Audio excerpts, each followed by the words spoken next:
Hello everyone, this is Prashant Pandey, and in this lecture we will discuss about the registration process of trade union under the Trade Unions Act 1926.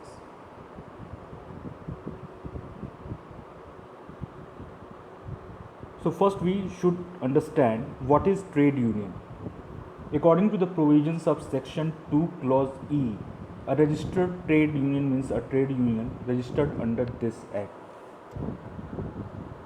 So according to this definition, if any trade union has complied all the essentials provided under this act for the registration of trade union and it has been registered under the register of registration by the registrar, then it will be considered as a registered trade union for the purposes of this act. Moving further, who will be the registrar? So according to section 2F, a registrar means a registrar of trade unions appointed by the appropriate government under section 3 and includes any additional or deputy registrar of trade unions. And in relation to any trade union, the registrar appointed for the state in which the head or registered office, as the case may be, of the trade union is situated. So basically it provides that any person who is appointed by the appropriate government under section 3 as a registrar will be considered as a registrar for the purposes of this act for making registration of trade union under this act. Under section 3, the appropriate government is empowered to appoint a person to be the registrar of trade unions for each state. In the same section, the appropriate government may appoint as many additional or deputy registrars of trade unions as it thinks fit. The additional and deputy registrars are appointed for the purpose of exercising and discharging such powers and functions of the registrar as the appropriate government may specify by order. The appropriate government may also define the local limits within which any such additional or deputy registrar exercises and discharges the powers and functions so specified.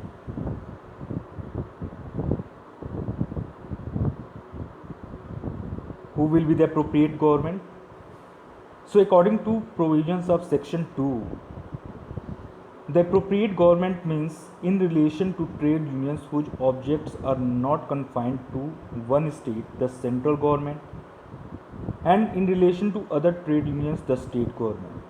So according to this definition, in reference to those trade unions whose working area is not confined to any particular state but which has been recognized as all India trade unions, in those reference the registration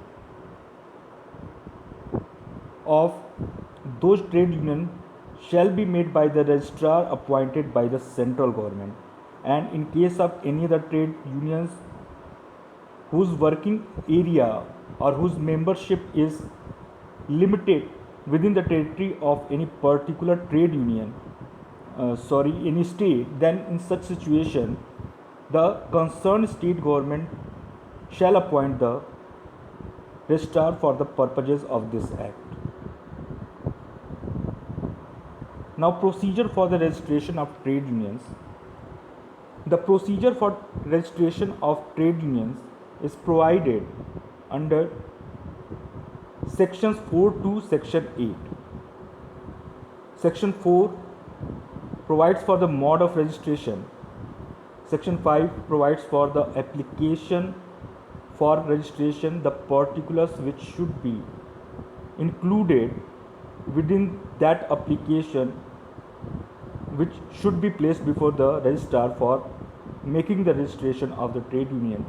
And section 6 provides for the rules of the trade union and the particulars which should be mentioned in those rules. So we will discuss these provisions one by one. So comes to section 4, mode of registration.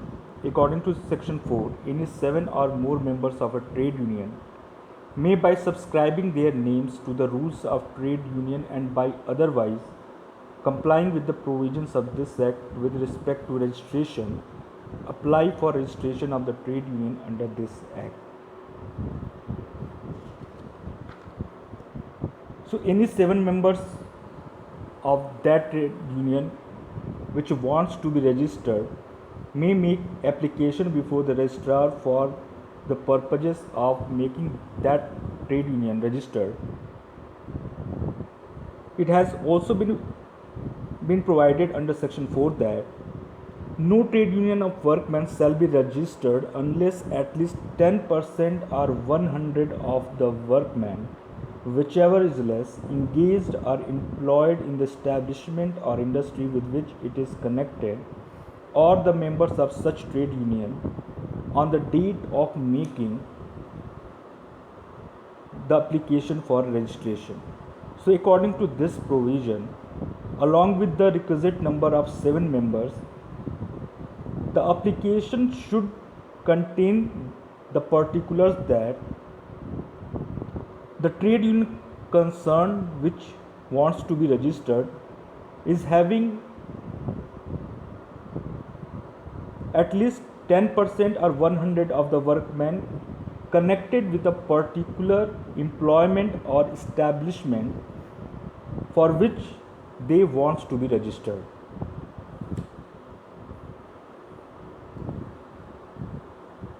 Now comes to section 5, that is application for registration. Section 5 deals with two things.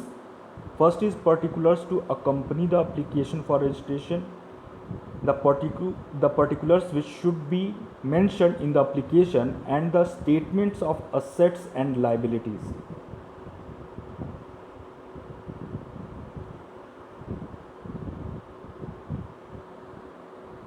The particulars to accompany the application for registration is provided under clause 1 to section 5. According to this,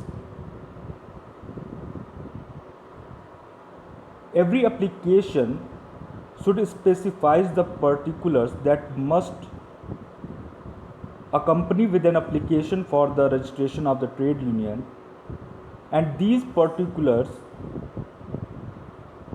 should mention first a copy of the rule of the trade union, a statement of the following particulars, that is the names, occupation and addresses of the members making the application. In the case of a trade union of workmen, the names, occupations and addresses of the place of work of the members of the trade union making the application, and the name of the trade union and the addresses of its head office, and at last the titles, names, ages, addresses and occupation of the office bearers of the trade union. So along with the application, the following particulars should be mentioned in separate sheets by the applicants so that the concerned trade unions can be registered by the registrar.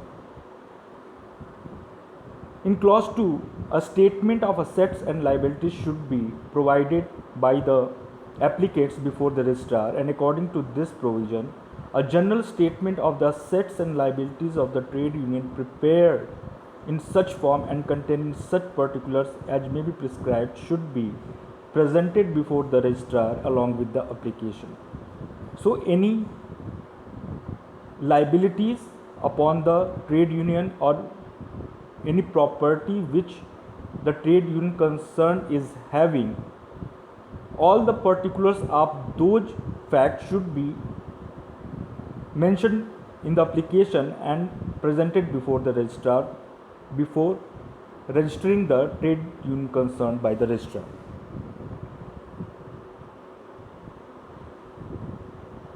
Now comes to section 6. Section 6 deals with the rules of the trade union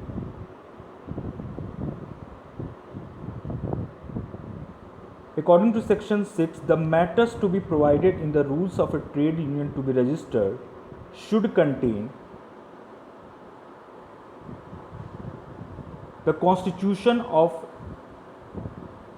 executive and the rules of the trade union.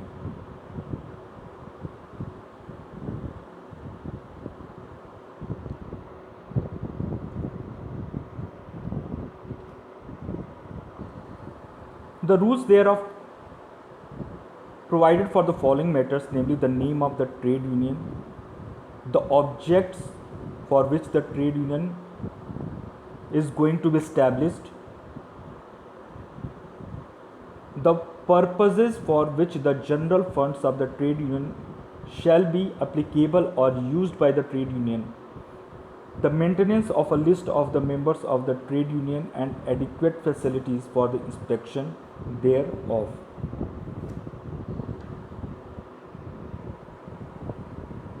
The rules should also contain the provisions for the admission of membership, the admission of ordinary members who shall be persons actually engaged and employed in an industry with which the trade union is connected. And the rules should also mention the fact that the admission of the members of honorary or temporary members as office bearers according to section 2 can be made or not.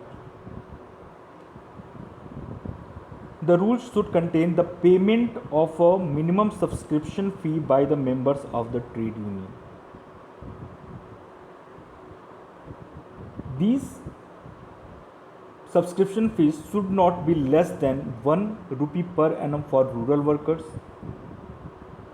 It should not be less than 3 rupees per annum for workers in other unorganized sectors, and it should not be less than 12 rupees in case for workers in any other case.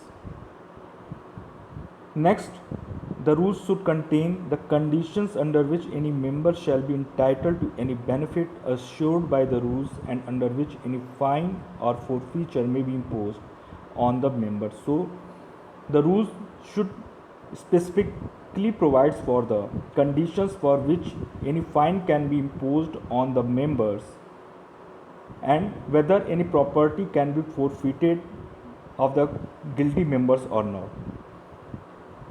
After that, it should contain the manner in which the rules shall be amended, varied or rescinded. The procedure for amendment or rescission should be clearly mentioned under the rules itself. It should also include the manner in which the members of the executive and other office bearers of the trade union shall be elected or removed. So it provides for the election procedure and the removal procedure.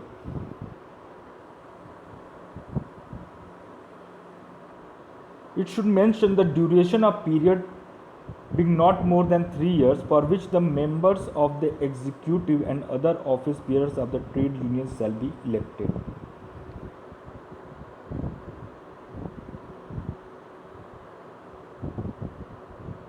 The rules should also provide for the safe custody of the funds of trade union, an annual audit in such manner as may be prescribed of the accounts thereof, and adequate facilities for the inspection of the account books by the office bearers and members of the trade union.